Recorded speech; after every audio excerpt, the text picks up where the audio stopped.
if you have snakes in your backyard, you can't expect them to bite only your neighbors. Eventually, they will bite the people who keep them in the backyard. But as you know, Pakistan is not great on taking good advice. But I suspect, looking at the figures, probably our total purchases for the month would be less than what Europe does in an afternoon.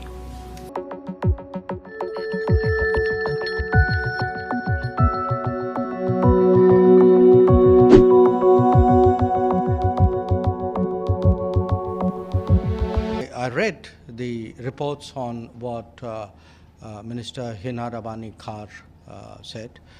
And, I was reminded more than a decade ago, if my memory serves me right, Hillary Clinton was visiting Pakistan, Islamabad. And Hina Rabani Khar was a minister at that time. And I think standing next to her, Hillary Clinton actually said that if you have, I'm giving you the sense, it's not an exact quote, that if you have snakes in your backyard, you can't expect them to bite only your neighbors.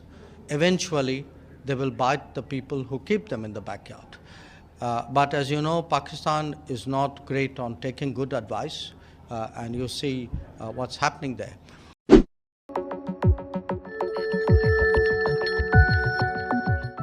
South Asia is going to see this terrorism disseminating from New Delhi, Kabul, and Pakistan. How long they are going to be at war? Number one, and secondly, how about the UN Security Council resolutions on Kashmir? Does India abide by it or not?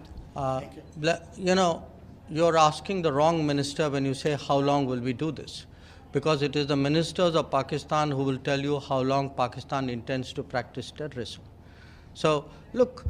At the end of the day, the world is not stupid, the world is not forgetful, and the world does, increasingly call out countries and organizations and people who indulge in terrorism. And by taking that debate elsewhere, you're not going to hide it. You're not going to confuse anybody anymore. People have figured it out.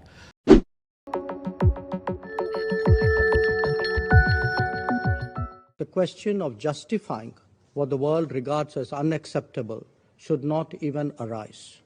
That certainly applies to state sponsorship of cross-border terrorism.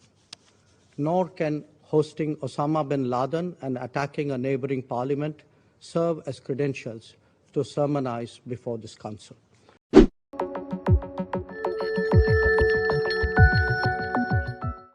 The West seems to be quite vociferous in trying to curtail funding for the war in Ukraine, whereas by purchasing this oil for national interest, India is being asked, are you funding this war?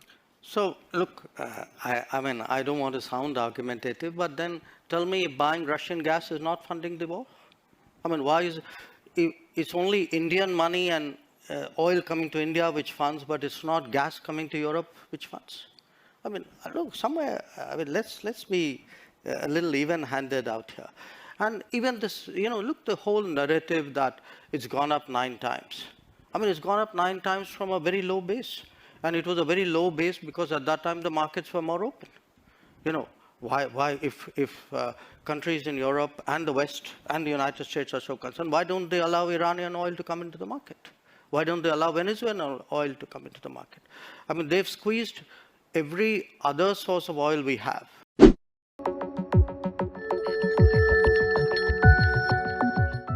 If you are looking at energy purchases from Russia, I would suggest that your attention should be focused on Europe, which probably we do buy some energy which is necessary for our energy security.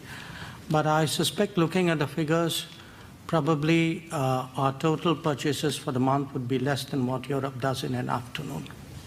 So you might want to think about it.